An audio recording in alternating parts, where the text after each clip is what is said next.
shoes on the other foot. Well, if I had to guess, I'd say you suffered some sort of mild seizure. The blood pressure's through the roof. Reaction times are sluggish. Still, you were right about going to a lower depth. Seems to have relieved the pain. But only I was affected, not you.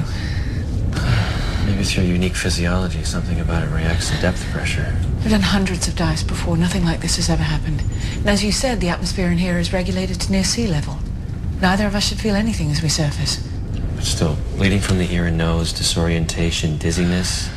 If that's not the benzene, what is it? Something else. But a CAT scan on board, we know more. I'd like to do some blood work. See how high my nitrogen levels are. Rule out any infections or diseases that could have triggered this.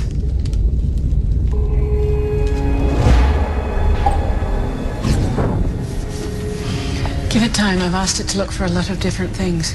How are you feeling? Fine. Are you sure?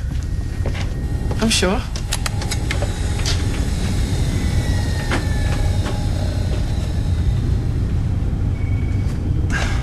Look, I'm sorry. I don't mean to follow you around.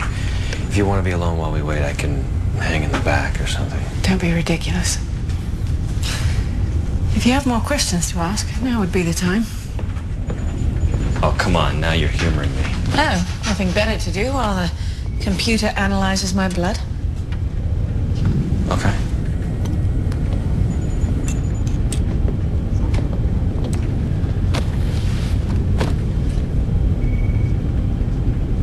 So I'm guessing by how quiet Ashley's been that she knows Druid is her father. She does. And? And what? Well, she just found out that her dad is the actual Jack the Ripper. That's gotta put some strain on your relationship. She's fine, we talked. Okay. Case closed. I know my daughter, Dr. Zimmerman. She will come around once she understands why I kept the truth from her. You see, you did it. Right there. You invite questions, and then when you don't like where they lead, you just walk away. That's hardly fair. You just called me Dr. Zimmerman and left the room.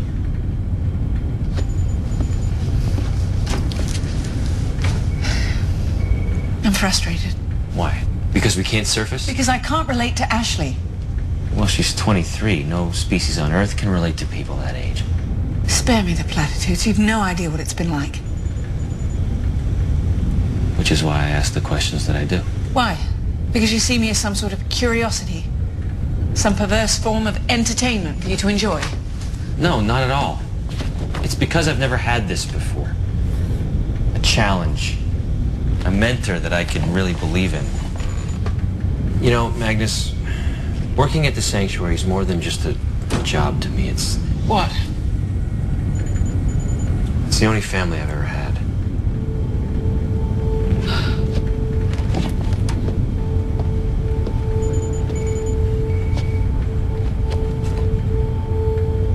When you've been alive for as long as I have,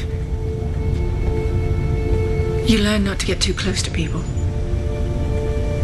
I've buried a lot of friends, colleagues, lovers, more than you can imagine. You asked me earlier how I could relate to people.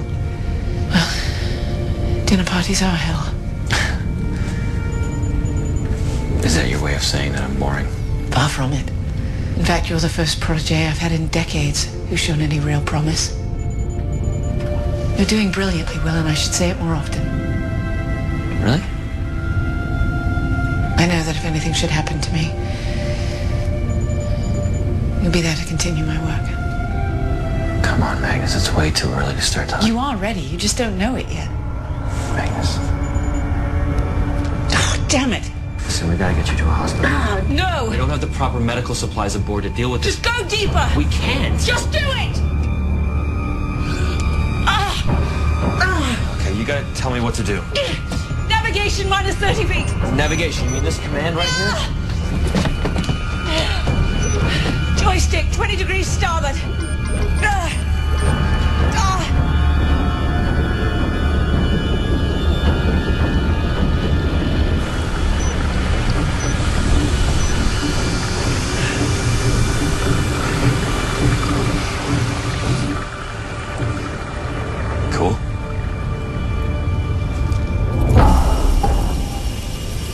Negative for nitrogen narcosis, no toxins found, no sign of meningitis, your T-cell count is good. Which leaves us squarely in the darkest of my condition. Except that it's getting worse. Don't worry. It's just the hull adjusting to the new depth. Perfectly normal. How deep can the Nautilus go? Deeper. But it's built for mid-range submersion, not deep-sea exploration. Crush depth is 2,400 feet, and we are sitting at just below 1,600 right now. What about our oxygen? Day and a half. Okay, so as long as we stay low and conserve our air, we should have time to figure this out. Maybe we're looking in the wrong place. What do you mean? Well, we asked the computer to screen your blood for signs of the bends, infections that cause swelling in the brain, indicators of specific diseases. What if this is an element we haven't seen before? Something new to cross the blood-brain barrier. Parasite of some kind. Yeah. You mentioned an unidentified fluid in the cranial wall of that mermaid.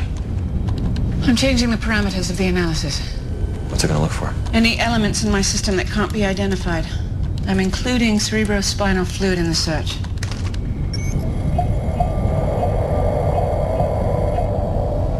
Dear God. What the hell is that? Microscopic parasite in the pyramidal tract of my brainstem. It's multiplying. At an alarming rate. It's taking over.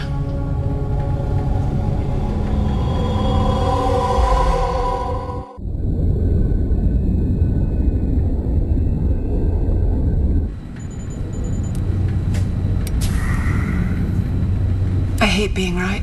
I don't like the sound of that. The limbic system is all but destroyed.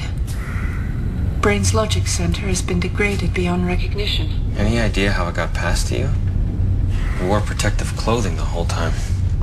Actually, yes. Near invisible perforations in the gloves I used during the first examination. Our new life form has aggressive abilities even at the microscopic level. Your gloves were intact, and your blood work came back clean, so I'm guessing, as long as we don't exchange bodily fluids, you shouldn't get infected. Okay. Listen, do you want anything while you work? A snack? Some music? Lower depth?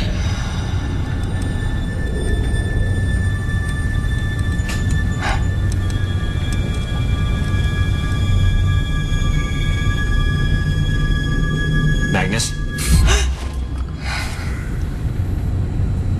I'm fine.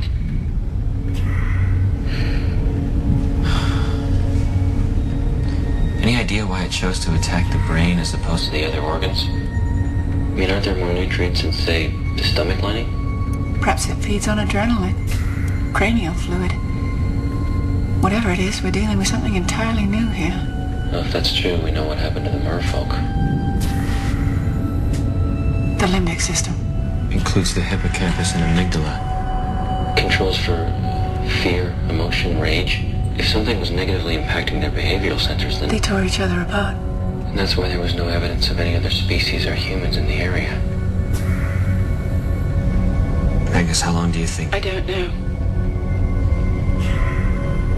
Could be hours or days before it affects me. But it will affect me.